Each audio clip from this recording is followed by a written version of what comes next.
Hi everyone, welcome to this channel. If you're new here, my name is Hasan. This video will show you that you do not need to memorize all the formulas that you see in your notes or textbooks, but rather most of them can be derived easily if you have a good basic concept of the fundamentals. Now you may be thinking that deriving an exam will take time, but here is the thing. We will not only derive formulas like a schoolboy, but we will do it in a smarter way. And this can be achieved if you have a good concept. Don't worry, I will show you a glimpse of it in this video. Please go through the entire video because the meat of it is at the end, and this will act as a revision time. So the time you invest will not get wasted. And by the way, we are in quarantine, so we have a lot of time to invest. So let's jump into our concept.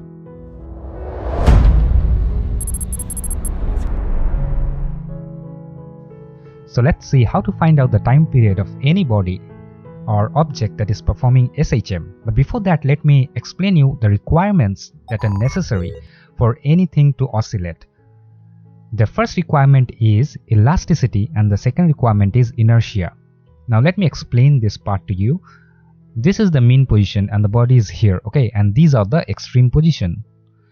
Now when the body starts to move in this direction, then what happens is due to elasticity, it will experience a restoring force in the opposite direction, as a result of which a point will come after which the restoring force will be so much that it will pull the body back to its mean position. Now this is done mainly because of the elasticity property of the body. So elasticity plays an important role in making the body to oscillate by providing the required restoring force. Now the second requirement is inertia. Now as the body moves towards the mean position, what happens is it doesn't stop there in the mean position. It overshoots the mean position and goes towards the other extreme position. Now why is this? This is because of inertia. We know that what is inertia? Inertia is resistance to change. So if a body is in motion, it will try to remain in motion and vice versa. So due to inertia, the body overshoots in this direction. And once it moves to the extreme position, the restoring force keeps on increasing, and this restoring force is due to elasticity. And again, due to this restoring force, it goes back to the mean position, and in the mean position it doesn't stop, it overshoots due to inertia. So inertia and elasticity are the two requirements that are absolutely necessary for a body to oscillate.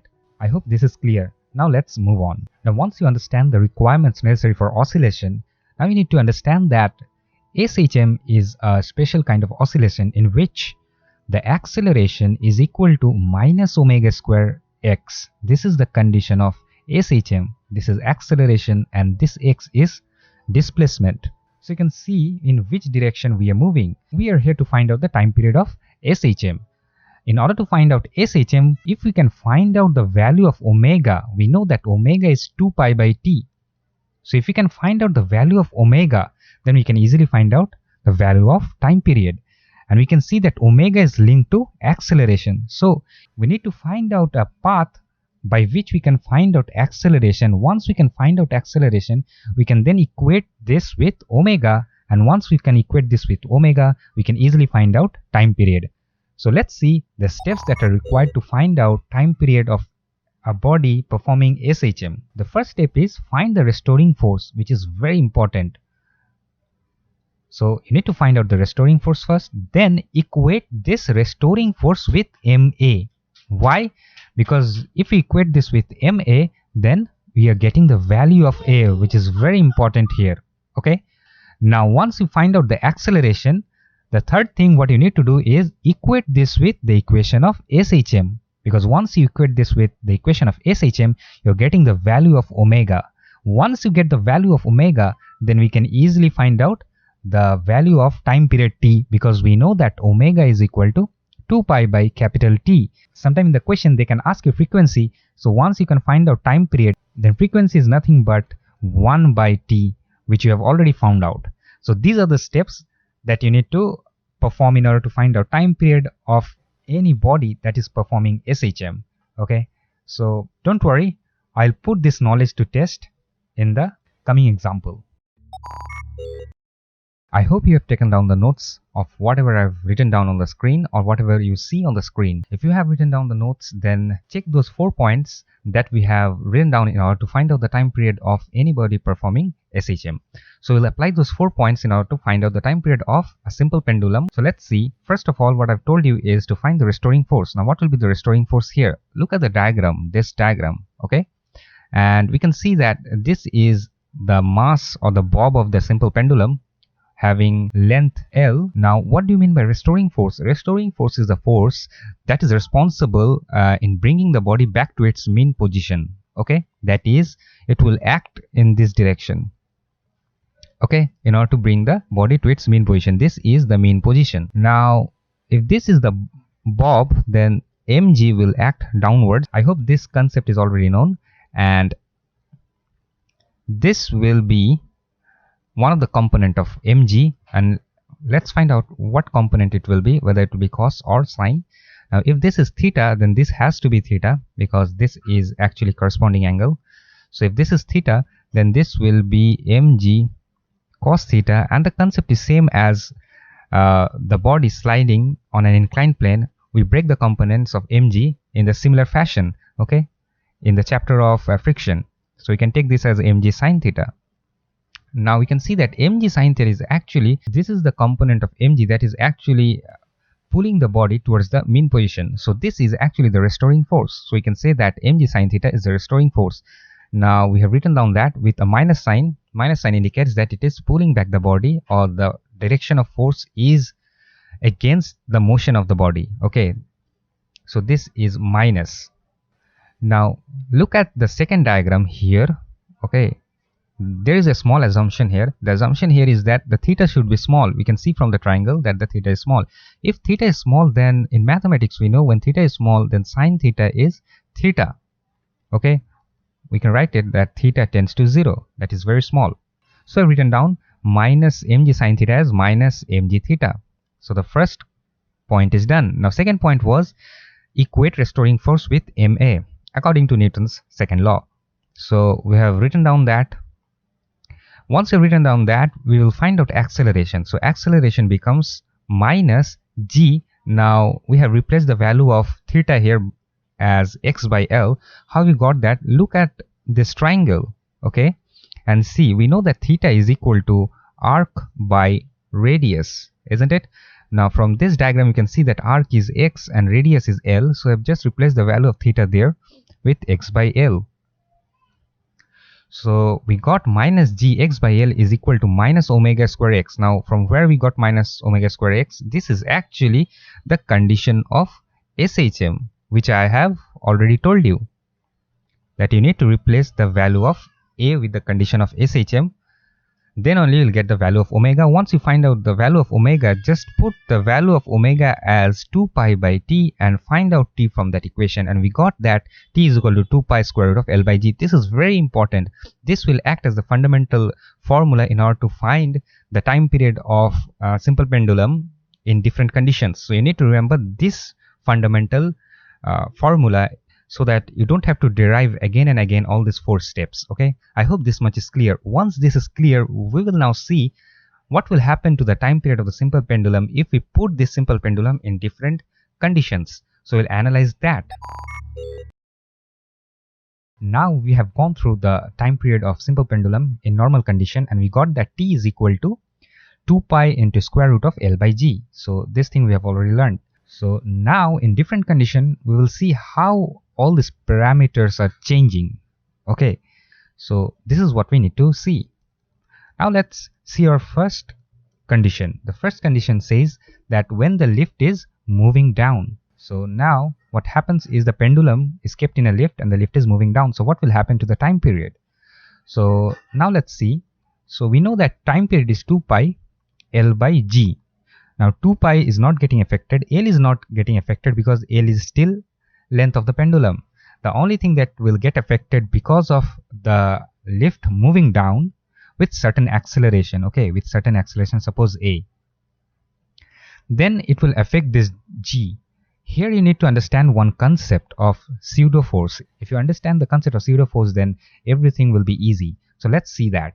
Now what does this pseudo force actually means? Suppose this is a car, okay, and the pendulum is here. If the car is at rest, then the only force acting on this is mg and nothing else.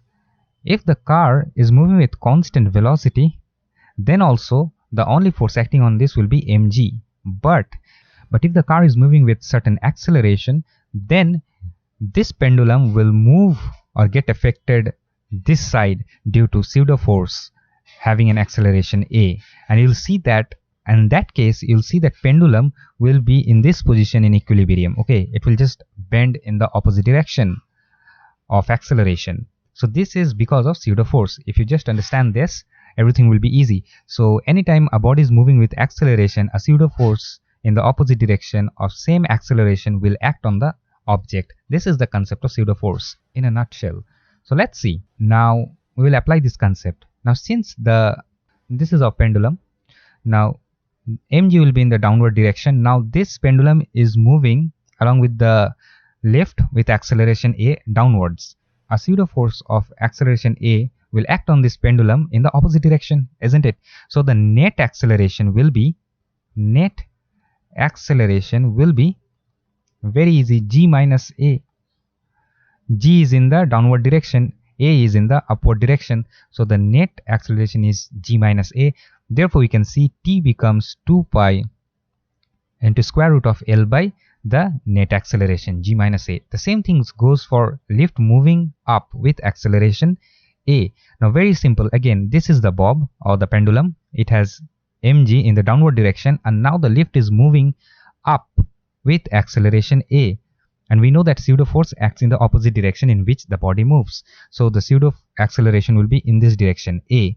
Therefore the net acceleration on this pendulum will be g plus a, because both are in the same direction. G is in this direction, pseudo acceleration also in this direction. So the net acceleration is g plus a, and your formula will be t is equal to 2 pi into square root of L by g plus a. Simple as that. See how the concept of pseudo force is helping you to derive the formula directly just by knowing the basic fundamental formula. Now if the lift is moving with constant velocity, now I have told you earlier that if a body is moving with constant velocity, then there will be no pseudo acceleration, because constant velocity actually means no acceleration. So if there is no acceleration, then there will be no pseudo acceleration. Therefore this g will not change, and hence the formula will remain same, t is equal to 2 pi into square root of L by g. I hope this is clear. Now let's look into our next condition for free falling lift. If a lift is falling freely, now let's look at this. mg is in the downward direction. Now the lift is falling with acceleration g because it is freely falling. We know the freely falling acceleration is always equal to g, acceleration due to gravity. Therefore a pseudo acceleration will act in the opposite direction, g. So the net acceleration will be g downwards and pseudo acceleration g upwards, both are in opposite direction, so it will be 0. So this thing turns out to be 0. Okay, so you can write it down here. T is equal to 2 pi square root of L by 0, and we know that anything divided by 0 is infinity, so the time period of the pendulum will become infinity. Okay, so this is the concept. Now let's see our next condition. Pendulum kept in a car moving in a horizontal plane with acceleration a. So very simple, again this is our pendulum, so our g is in this direction. Now if the vehicle or the car is moving in this direction with acceleration a, then a pseudo acceleration will act on this body in the opposite direction a. Therefore the net acceleration net will be, we know that acceleration is a vector quantity, so when both the vectors are 90 degrees to each other, then the net vector is given by square root of a square plus g square. So we can directly write that 2 pi square root of L by L is not getting affected, only the acceleration due to gravity is getting affected, so it will be net acceleration a square plus g square. This is the formula for the time period of a simple pendulum when it is kept in a car moving with acceleration in a horizontal plane. Okay, now let's look at this condition when the pendulum is kept in a car moving down an inclined plane with certain acceleration. Now again let me draw the figure. Okay, so now what happened is, this is our pendulum's bob. Okay, Now suppose this is the inclined plane, mg will be in this direction, and if this is theta or angle of inclination of the inclined plane, then this will be the acceleration down the inclined plane, that is mg sine theta. Okay, because this will be mg cos theta, because if this is theta, then this has to be theta. Now if the body is moving with acceleration of g sine theta in this direction, then a pseudo acceleration will come into play on this body, on the pendulum, that is g sine theta of same magnitude but in the opposite direction, pseudo acceleration. Okay, because the car is moving down the inclined plane, so the pseudo acceleration will be up the inclined plane on the pendulum. So g sine theta. Now let's understand the concept. We have seen here in this diagram that g was acting like this and a was acting in this way, 90 degree, in our previous case when the car was moving horizontally. Here what is happening is g is acting downwards, and we can see g sine theta is acting in this way. So we need to find out the net vector. So very easy. We know that this is theta according to the diagram. Okay, this is theta. So, and this is the cos component, mg cos theta. So we know that the angle between cos component and sine component is always 90 degree. So we got the total angle between the vector is 90 plus theta. 90 plus theta is the total angle between the vector. So now you can easily solve that net g will be square root of a square, that is g square, this one, first vector, plus second vector square, g square sine square theta, plus 2 g sine theta, and the angle between the vector, that is cos 90 plus theta. Okay, so this is the whole thing. If we solve this, we will get g square plus g square sine square theta. Now 2 into g is g square sine theta, and cos 90 plus theta is minus sine theta. So actually we will get here minus 2 g square sine square theta. So the net g is actually, we can say that it will be g square minus g square sine square theta. Therefore it will be g into square root of 1 minus sine square theta, which is nothing but g cos theta. So our net acceleration due to gravity is g cos theta. So the time period will be 2 pi square root of L by g cos theta, where this theta is actually the angle of inclination. So if the angle of inclination is 30 degree, put the value of theta as 30 degree. If it is 45, then put the value of theta as 45. So I need to explain you the concept of pseudo acceleration. I hope the concept of pseudo acceleration is clear, and how to find out net acceleration if more than one acceleration comes into play. So this is how you need to solve this kind of question. The next condition is simple pendulum whose bob is of density rho oscillates in a non-viscous liquid of density sigma. Non-viscous because we won't take into consideration the viscous drag. Okay, so we'll just take into consideration the density of the liquid, and we know that when a body is placed in a liquid of certain density, then it feels a buoyant force. Okay, so let's see again. We know that time period is 2 pi square root of L by g, where g is the net acceleration if more than one kind of acceleration comes into play. Now L is not changing again, 2 pi is constant. So again we can see that g net will be changing. Why? So let's draw the diagram. If this is our, suppose, pendulum's bob, okay, so this is mg in the downward direction, and there will be a buoyant force in the upward direction. So done. Our net g is very easy. So the net force will be mg minus buoyant force is equal to the net acceleration, a net. So we can now just derive the formula mg. We know buoyant force is given by sigma vg is equal to ma net. Now just divide the whole thing by mass, because we need to find out g. So sigma vg by m a net, this is what we need to find out. Now we know that m can be given by, m is the mass of the bob, so we can write this m as density into volume of the bulb. This is the mass of the bulb is equal to A net, or we can say that if you take g common, then it will be 1 minus sigma rho v got cancelled and g is taken as common. So this is our net acceleration. Simple as that. Just put the value of net acceleration here and we will get the time period of simple pendulum. Very easy. If you just understand the concept of this free body diagram, you can easily derive this thing even if you forget the formula in your examination. That's what I want to prove, that even if you just derive it, if you have the concept, you can just derive the formula within 5 to 10 seconds and you can just solve the problem very easily. Okay, so this is how you need to study smarter, okay, rather than just going on mugging up things and remembering or memorizing formula, because at the end of the year I'm damn sure that you will forget those formulas because you have a lot of formulas to memorize. Now let's look at our last condition of simple pendulum. It's a different kind of pendulum known as torsional pendulum.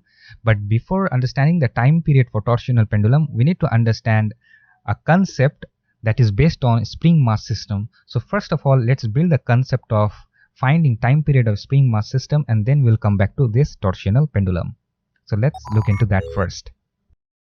Now, in order to find the time period of spring mass system, we'll be applying the same concept that we have acquired earlier at the start of the video, where I said in order to find the time period of any SHM body, you need to follow the 4 steps. So let's see, we'll apply those 4 steps in order to find out the time period of spring mass system. So let's see, the first thing is to find the restoring force. Now look at this diagram. We know the restoring force of a spring is given by minus kx. So we can say that F restoring is minus kx, okay, where x is the displacement. Number 2 is we will use this restoring force and equate it with mass into acceleration, because our target is to find the value of acceleration, because once we get the value of acceleration, then we can use the condition of SHM. So let's see, we'll get minus kx by m is equal to a. Now we'll use the condition of SHM in place of a, that is, we can say that minus kx by m is equal to minus omega square x, where x is the displacement.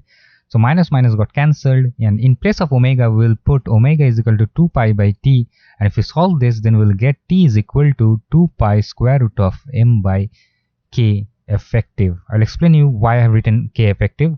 This k is actually the force constant. Okay, now I've written k effective because this spring system, this spring mass system, can have more than one spring, and it can be arranged in series for this and sometimes in parallel. So this is in parallel, this is also in parallel. Okay, so in this way things can be arranged, the spring mass system can be arranged, and based on that you need to find first the k effective using this formula for series and this formula for parallel, and then you can use those values here to find out the time period of the spring mass system. Okay, this is simple as that.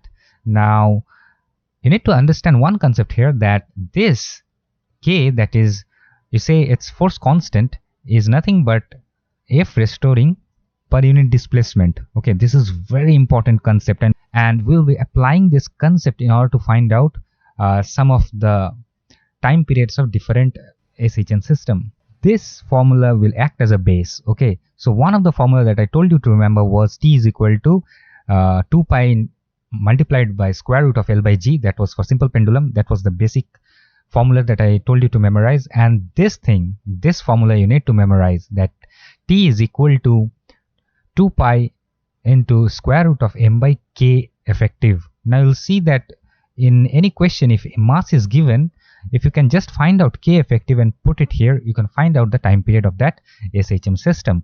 So this is easy as that. So just remember, in order to find k, you need to have restoring force and then divide it by displacement. You will get k. Once you get k effective, you can place it into the formula and you'll get the answer. Now earlier we have seen that in case of pendulum, what we were doing is t is equal to 2 pi square root of L by G, and this G was changing according to condition. Now similarly, here you will see that for this formula, look at this formula, the green color, Here mass will always remain constant and 2 pi is constant, and this will most of the time vary. So we need to find out K effective, and I have written that K is given by restoring force divided by displacement. So if you can find out the restoring force, you can easily find out the value of K. Once you can find out the value of K, you can directly put in the value of T and then find out the time period of that SHM system when mass is given in the question. Okay, so we will apply this concept. So let's move forward and apply it in one of the concepts. See, I've told earlier for torsional pendulum, we will be using this concept. In case of torsional pendulum, what happens is there is no linear motion. Whatever we have done earlier is based on linear motion, but here we see that there is angular motion, theta, moving with angular velocity omega. Now again, we know that time period is 2 pi square root of mass by force constant. Okay, now look at the beauty. We know that in rotational mechanics, mass can be replaced by inertia. Okay, moment of inertia. This is equal, mass is equivalent to moment of inertia. So we can directly write I. I is moment of inertia of this disc. Okay, and actually what is happening is the disc is rotating. Once the disc is rotating, what happens? Torque is being created here. Okay, so when, for example, when you stretch this spring, what happens? A restoring force in the opposite direction is created, a linear restoring force. Here, once you're twisting this rope, what happens? A opposite restoring torque is created. Now, what was K? K was restoring force divided by displacement.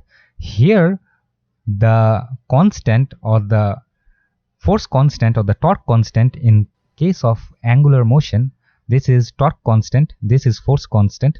It will be restoring torque divided by, here it was linear displacement, here will be angular displacement.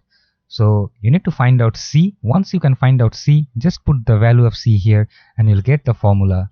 T is equal to 2 pi into square root of I by C, where I is equivalent to mass, that is moment of inertia in angular motion, and C is actually the torque constant or equivalent of K, where F restoring got converted to torque restoring and X got converted to angular displacement. This is the concept. Okay, I hope the concept of torsional pendulum or how to find the time period of torsional pendulum is clear. Let's move on. Now let's look into another system that is floating of cylinder in a liquid. This will also perform SHM, so you need to find out the time period of that SHM.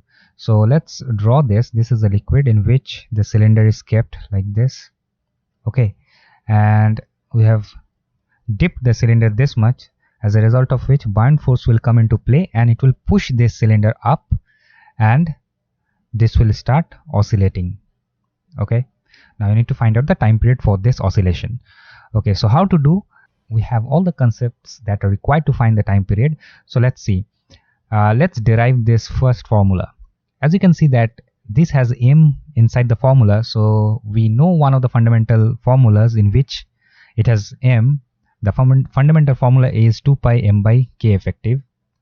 So we'll be using this formula. Now how to find out K effective? K effective is actually the restoring force constant. K is F restoring divided by displacement.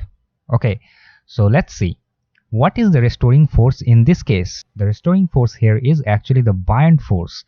So F restoring, we can directly say that it will be buoyant force, and we know the liquid density is suppose sigma, then sigma into volume inside the liquid, that is how much liquid it has displaced, into G will give us the restoring force, that is the buoyant force. Now we need to find out K. We know that in order to find K, we need restoring force per unit displacement. So how to do that? We know volume is nothing but area into height, and height is actually the length of the displacement of that cylinder. So we can directly say that F restoring divided by h dash, or the displacement, is sigma Ag. So this is nothing but the force constant. So you can directly write this value as K, and you can see the formula. It is 2 pi into square root of m divided by A sigma G. You can check this A sigma G is actually here, so you can color it. This A sigma G is placed here, and we got the time period of floating cylinder in a liquid. Now, how we got this formula? This is also very simple.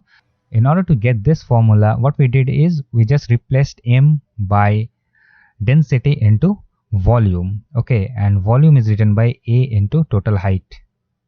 If you use this formula, you'll get this. So we will get 2 pi into square root of h rho divided by sigma g. So this much is clear, I hope. Now another formula that you can derive from here is, let's rub all this thing, this one. Another formula you can derive is this one. So how to derive this? We'll be using that concept that we have already learned, that 4 points. The number one is restoring force. So a restoring force was sigma v in g, and we equate this with ma. Okay. Number two, what we did is to find acceleration. So what is this m? M is nothing but the amount of liquid displaced, because the amount of liquid displaced results in actually the buoyant force. So amount of liquid displaced will be again sigma v in into a. So we can see that sigma got cancelled, v in got cancelled. So we can say that number 3 point, that acceleration g is equal to a. Now number 4, if we put g is equal to the condition of SHM omega square, and the displacement is actually h dash, that is the height of that cylinder that we have dipped inside the liquid. So we got time period. If we put this omega as 2 pi by t, then we will get 2 pi square root of h dash by g. This is how we got this formula. Okay, so we'll color it off. So we got this formula. So very simple. Even if you forget the formula, if you have the concept, you can easily derive it within 5 to 10 seconds or even 15 to 20 seconds. Not a big deal. So this is all about floating cylinder in a liquid, how to find out the time period. Now let's move on to our next concept. Now if you look at this setup, here what we have done is we have taken the earth and drilled the earth from the surface through the center to the other side of the earth, and now through that tunnel we'll be throwing a ball. So the ball will reach the center, and after it reaches the center, it will just cross the center and move towards the other side. And when it moves towards the other side, gravity will start pulling it back and it will start to oscillate.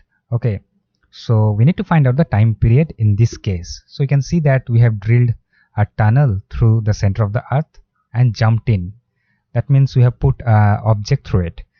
So what will be the time period? Very simple. Like we will be using a concept t is equal to 2 pi square root of m by k. Okay, so this k, we need to find out k. We know that when this, suppose this is the earth and the body is kept here, we'll be digging the tunnel through this. This is the center. So this is the radius. At the surface, the restoring force will be, if restoring, very easy, is nothing but mg, because this body will be pulled by a force of mg. Okay, now we know that k, this k is nothing but f restoring divided by displacement. Okay, this x is the displacement. So we can directly say that k will be equal to restoring force mg divided by r, because the displacement here is, you can see that it is kept at a distance r from the center. So we got this k is equal to mg by r. Now put this value here and you'll get t is equal to 2 pi square root of r by g, which is again a constant, because this is a constant. R radius is 6400 kilometer and g we know as 9.8 meter per second square. So if you solve this, we'll get 84.47 minutes. Okay, so this is a constant. Very simple. Even if you forget the concept, just use the technique that I have taught you, like find out the restoring force and then divide it by the displacement. Here the displacement is capital R, and then put the value of k in that formula, the fundamental formula, that is t is equal to 2 pi square root of m by k. This is the concept of finding time period of a body through the center of the earth when a tunnel is dug through it. Okay, so let's move on to our next concept now, and the final one. Now let us look at the final setup, that is time period of liquid inside U-tube. Now if you look at this figure, then what you'll see is that both side the liquid level is same, therefore there is no difference in pressure. Okay, Now, why pressure is important here? You'll come to know that force is created in liquid due to change in pressure. Now, we know that change in pressure del P is given by rho G del H, where change in height or difference in height creates difference in pressure, where rho is actually the density of the liquid. Okay, now we'll be using this concept here to find out the restoring force. Now look at the second diagram. Here what I've done is I have pressed the liquid by a distance y. Okay, as a result of which this side the liquid will rise by y. Now due to this, the difference in height on both the side becomes del H becomes 2y. Therefore change in pressure will be rho G 2y. Okay, now let's understand this. F restoring, what will be the restoring force that is responsible for SHM or oscillation? The restoring force will be del P into area. We know that force